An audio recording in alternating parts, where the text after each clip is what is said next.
The fall. People ran without direction. News stations collapsed. Only one broadcast remained live, a single emergency signal repeating coordinates and the word shelter. In one such shelter, deep under what used to be a city, a child asked his mother if the monsters would come for them too. She said no, knowing it was a lie. Above them, machines walked. Machines unlike anything humans had built, tall like towers, limbs jointed backward, heads shaped like hammers. Their eyes were red lights scanning left and right. Anything that moved was turned to ash. Soldiers fought bravely, their bullets bouncing off metal hide. One tank fired directly at the chest of the nearest walker. It paused for a second, then reached down, ripped the tank apart and hurled it into the side of a mountain. In orbit, the mothership opened. Beams of blue light spilled down to the surface. Then came the foot soldiers. Not quite machines, not quite living. Their skin looked like rusted metal fused with bone. They walked without sound. Their hands were blades. Their eyes were black. They needed no orders. They were the orders. One by one, human strongholds went dark. But deep beneath the ruins of Sector 9, something stirred. The cryolock chamber hissed. Inside, a man lay still, eyes closed. His file name was burned into the screen. Zarar-01, the lock disengaged. His heart rate spiked. Fingers twitched. Monitors glowed. He woke. His breath was calm. Eyes opened slow. Gold lines pulsed beneath his skin. He stood barefoot, surrounded by silence. A robotic voice broke the quiet. "Welcome back, Zarar. Earth is under attack. You are the final protocol." He did not speak. He did not panic. He simply reached for the locker. Inside were 2 revolvers forged from cores of alien wreckage. He holstered them, pulled on his coat, and walked toward the surface. Above him, the earth quaked. Metal titans stomped the land. Flame and shadow ruled the day. The shelter ceiling cracked. Screams followed. Then silence. The ground split. From that tear came a figure, cloaked in dust. Face shadowed. 2 weapons glowing faintly at his side. The machine walkers paused. Their targeting systems flickered. Warning, unknown entity. Level red. Then level black. The first mech fired. A cannon blast meant to level bunkers. It never landed. Zarar had already moved, fast enough to bend the air. He appeared beside the mech's leg and fired once. The beam pierced the joint and the whole thing collapsed sideways. His second shot tore through the head of another, which exploded like a thunderstorm. Panic spread across the alien network. Resistance was not expected. Across what was left of the city, survivors saw the flash and the fall of the giants. One boy whispered a name he barely remembered. Zarar. That name traveled faster than light. The awakening. The world watched the impossible.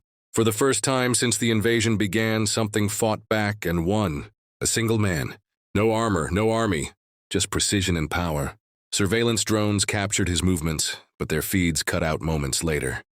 Still, the image spread. The legend of Zarar was reborn. Across bunkers and broken cities, survivors whispered the name. In old military bases, long-buried command staff uncovered sealed archives.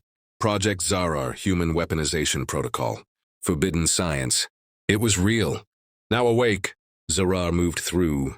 Ruins like a ghost. Silent, intent. He didn't just kill machines. He dismantled their systems. Every outpost he struck lost connectivity. Alien drones spun into madness. Towers shut down. Their network had never faced internal interference before. Zarar wasn't just destroying. He was learning, adapting. One day in the burnt remains of Istanbul, he found her. Dr. Elina Vor, cyberneticist, one of the original minds behind Project Zarar. She had survived in the underground. Fracture zone. When he entered her lab, she recognized him instantly. "You were never meant to wake," she said. Zarar looked at the broken sky. "None of us were," he answered. She joined him. With Elina's access, they tapped into alien relay signals, intercepted codes, began mapping weaknesses. Zarar took every byte of information and made it into fire. In Asia, he toppled a mech factory the size of a city. In South America, he freed a prison dome full of soldiers who had been experimented on. In Africa, he overloaded an atmospheric core, causing alien weather control systems to backfire, drowning their command centers in toxic storm. The aliens took notice. Command submines began hunting him directly. Elite units cloaked in chameleon skin riding hover beasts. But none returned. His body adapted faster than their technology evolved. His shots grew deadlier. He no longer missed. Some said he could hear electromagnetic signals like whispers, that he moved before the enemy thought. Humanity had a myth again. People painted his name on walls. They built decoys to confuse the aliens. Farmers armed their tractors. Children carried toy pistols named after him. Even the skies changed. As alien satellites fell, the stars became visible again, one by one, as if the world itself was remembering how to breathe. And still Zarar moved forward. The resistance. The resistance was never official. It had no flag, no anthem, no borders. It was pain turned into purpose. All across the shattered continents, people began to fight. Not with equal force, but with belief. And belief spreads like fire. Zarar became more than a man. He was a signal. When he appeared at the edge of a battlefield, everything changed. People rallied, even when the odds were impossible. Especially then. But something darker stirred. The aliens responded with a new breed of enemy. Tall humanoid creatures with living armor and minds, linked to the core intelligence of the mothership. These were not drones. They were alive, and they hated. They were called the Sin. Each Sin carried a shard of the central mind. They could think, adapt, and remember. And they remembered Zarar. The first clash happened in the ruins of Moscow, a city swallowed by war, now reduced to frost and metal bones. The Sin moved fast. No machine precision, just pure predatory instinct. Zarar fought 3 at once and barely survived. Elina managed to drag him to safety into a cryo-bridge beneath the old subway. His wounds glowed, not with blood, but with heat. His body had changed again. Each fight made him more or less. The question haunted Elina. Was Zarar still human? He never answered. Instead, he healed faster than ever. Within a day, he was walking. In 3, he was back in the fight. But something was different. His weapons no longer needed recharging. His eyes saw thermal lines in the air. He could sense movement before it happened. Something ancient had awakened inside him. Or something alien. He stopped sleeping. Around this time, the resistance unified. Dozens of scattered cells began forming a true underground movement. Bases were linked through old subway lines. Ruins turned into bunkers. Factories began printing weapons, using salvaged alien metal and reverse-engineered systems. Elina led tech divisions. Zarar led the war front. Then came the message. A hacked relay caught a pulse signal. A voice, female, human, speaking from inside the alien mothership. She claimed to be prisoner, claimed to know Zarar's origin, and she was calling him by name. He listened, and something in him shattered. Inside the mothership. The signal grew stronger each day. It wasn't just a voice anymore. It was a memory, images. A woman with silver eyes holding a baby. A lab covered in smoke. Screams cut short. Zarar saw it all. Not like a dream. Like a forgotten truth clawing its way back. The resistance decoded the location. The signal came from the heart of the mothership. Now orbiting above the Atlantic Rift. It had descended lower, closer to Earth, pulsing with strange energy. Zarar said nothing. He simply pointed at the sky. They knew. The world's last stealth jet was restored from scrap and pain. Zarar boarded it alone. Elina gave him a look she had given no one before. The look of someone who knew goodbye when she saw it. He nodded once, then vanished into the clouds. The mothership was a living thing, metal that moved like flesh, corridors that shifted when watched. Zarar entered through a docking tunnel filled with decayed drones. None moved, as if they feared him. Lights bent around him. Sensors failed. It was as if the ship itself knew who had come. At the center was a throne, and on it sat a man. His face was Zarar's, but older, marked, wired into the ship by strands of synthetic veins. He smiled. "Welcome home, 01. They spoke without words. He was Zara 00, the original. The template, created in orbit, meant to be the bridge between human will and alien control. But he had betrayed his creators. Now he ruled them, through the sin, through fear, and now he offered Zarar a choice. Rule with him, or be erased. Zarar said nothing, then raised his revolvers. The air around them shattered. They moved like gods. Each strike tore the fabric of the ship. Time warped. Memories collapsed. Ghosts of dead cities flashed across the walls. Zarar was faster, but 00 knew every move. Because it was once his own. It came down to one moment, one blink, and Zarar blinked second. The shot pierced 00's core. Silence followed. The ship screamed. Zarar walked to the throne. The ship was dying, but in its collapse it freed the voice. The woman from the signal. Her stasis pod unlocked. Her eyes opened. She whispered one word. Zarar. Outside, the mothership began to fall. Fire across the sky. The world looked up and saw a figure descending from flame, Zarar, alive, carrying her. The war was not over, but I hope I have a face again. And its name was Zarar.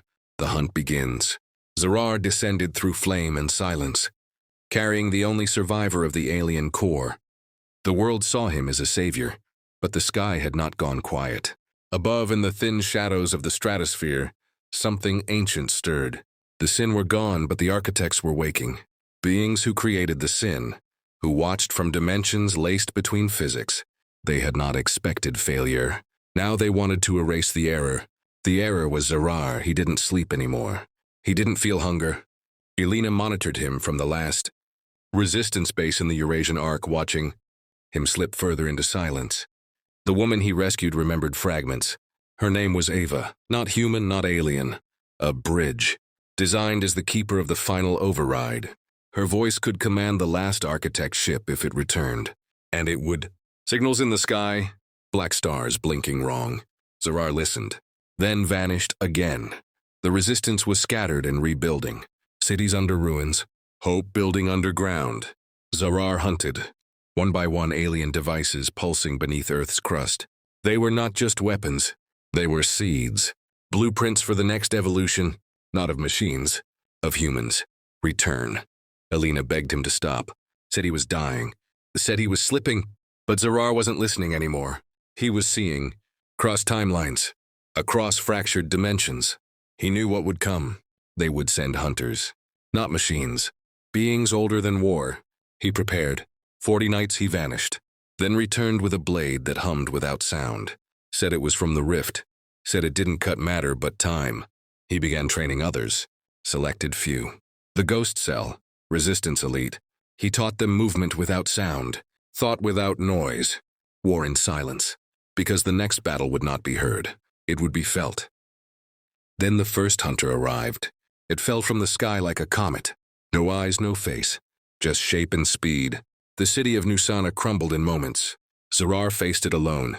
The battle lasted 13 seconds, and then it was over. No one saw how. Only a crater, and Zarar standing within, eyes darker than before. Eva watched him and whispered, "You're becoming one of them." He did not deny Elina's betrayal. Elina stood alone beneath the shattered spires of what used to be the Resistance's Arctic watchtower. Now buried in silence and old blood, she hadn't heard from Zarar in weeks. The last message he sent was a burst of coordinates and a cryptic line. Trust the fracture, not the frame. She decoded it again and again, but it never made sense. Not until the sky cracked. A distortion shimmered over Siberia, tearing through the clouds like a scream bent backward. Zarar had triggered something. Something buried too deep to be human. Elina gathered a small team and followed the trail. At the fracture site, she found no wreckage. Only symbols scorched into permafrost, pulsing like veins. And in the center, a shard floating midair, humming with memory. She touched it. The world blinked. Suddenly, she remembered what she was meant to forget. That Zarar was never the first. He was the last in a long chain of engineered survivors. Experiments designed by the architects to find the perfect bridge. She was part of that program, not a scientist. A control node, chosen because she was stable, loyal, obedient, but she broke protocol. She cared for Zarar, hid truths, changed outcomes. Her betrayal began long before she knew it. Now the architects wanted course correction. They sent another agent. It wasn't human. It wore a shape, called itself Alar, said it was her handler, said she had failed. It didn't threaten. It reminded. Her neural link sparked. Files unlocked. She saw her origin, her purpose, her command lines. She felt hollow, but her heart still beat, and it beat for Zarar.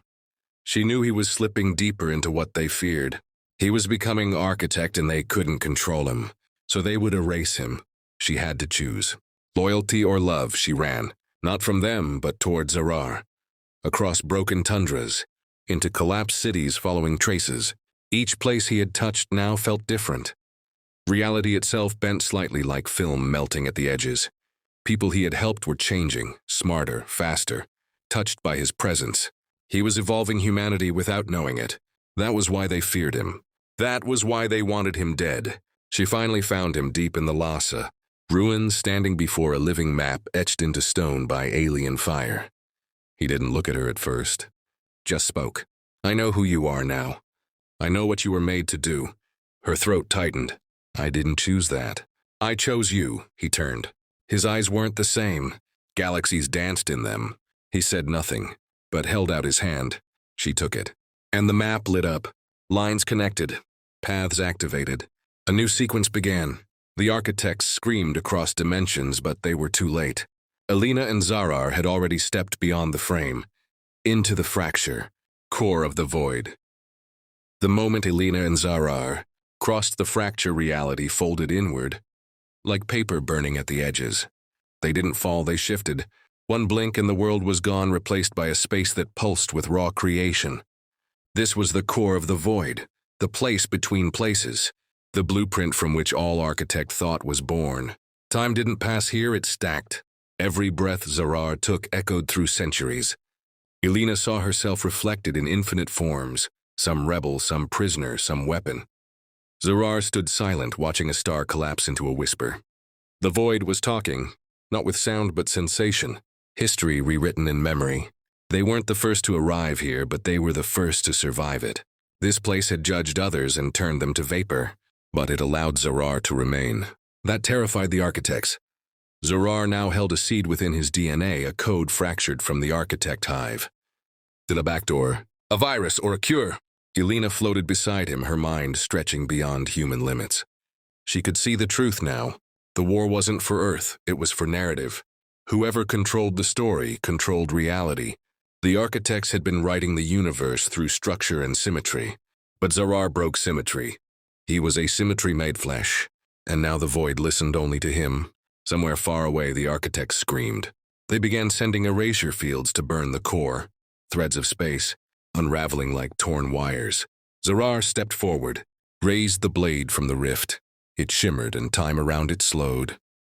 He turned to Elina. One last jump, he said. But it won't be to a place. It will be to a possibility. She nodded without knowing what it meant. The void split open, and together they leapt. The last rewrite. They landed in silence, not in a place but in a moment that had not yet happened. Around them, the world flickered possibilities, unraveling and reforming as if existence itself was rethinking its choices. This was the rewrite layer, the edge of all causality. Zarar and Elina walked through a storm of maybe and almost watching futures, born and die in seconds. Here, the architects held their final control, the master narrative, engine from which every timeline was seeded. But something had changed. Zarar was no longer within the system. He was writing beside it. His presence corrupted perfection with choice, a flaw they could not delete. Elina saw the architects at last not as gods but as loops, repeating themselves, terrified of change. They spoke through 1,000 mirrored mouths. Return to code, reject the fracture, surrender the rewrite. Zarar didn't answer. He closed his eyes and rewrote the world in his mind. Not just Earth, everything. Stars pulsed to new rhythms. Time forgot its name. Species awakened with memory they had never lived. The engine buckled. Elina held on to Zarar as the entire structure trembled. Then silence. Then light. When it cleared, they stood in a world familiar, but not the same. People walked with purpose. Skies shimmered with unseen energy. No sign of war. No memory of the architects. Elina asked, "What did you do?" Zarar smiled and said, "I stopped being the story. I became the pen." He vanished then, not in death but in dispersion. A presence now felt in everything that dared to break its limits. The world moved on, but every once in a while, when the wind shifts and the stars flicker strange, a name echoes softly, Zarar, and with it a whisper. The rewrite never ends.